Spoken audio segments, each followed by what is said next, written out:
Tamam iyi.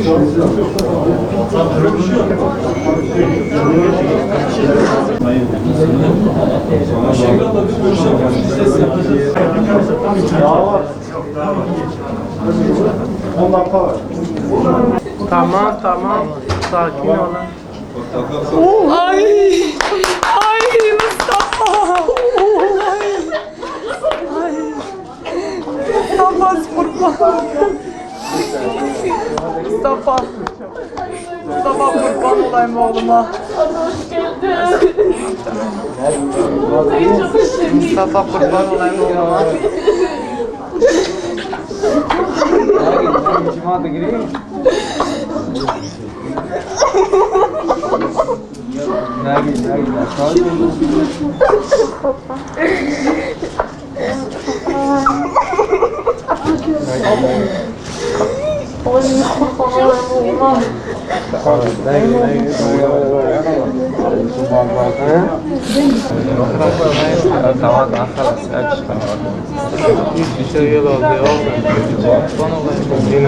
Bir daha yap.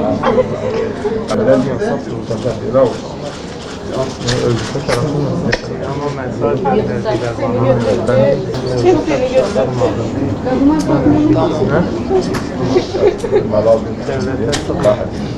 Yok.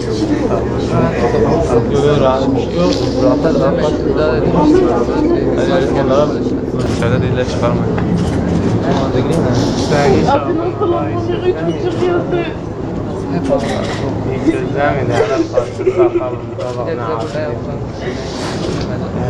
ben televizyonda izledim ya. Ben orada izledim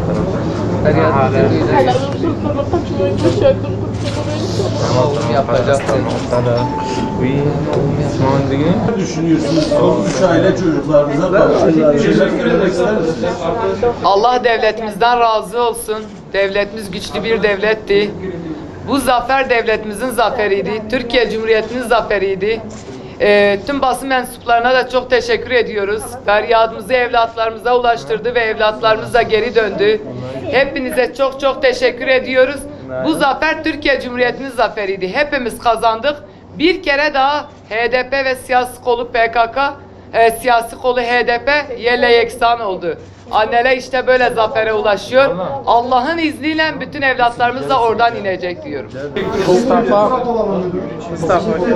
seni al. Abi geç. Anne görsün. Ensari de zayıf olmuş. Helak yemiş Ensari göreriz. Allah razı olsun. Ben.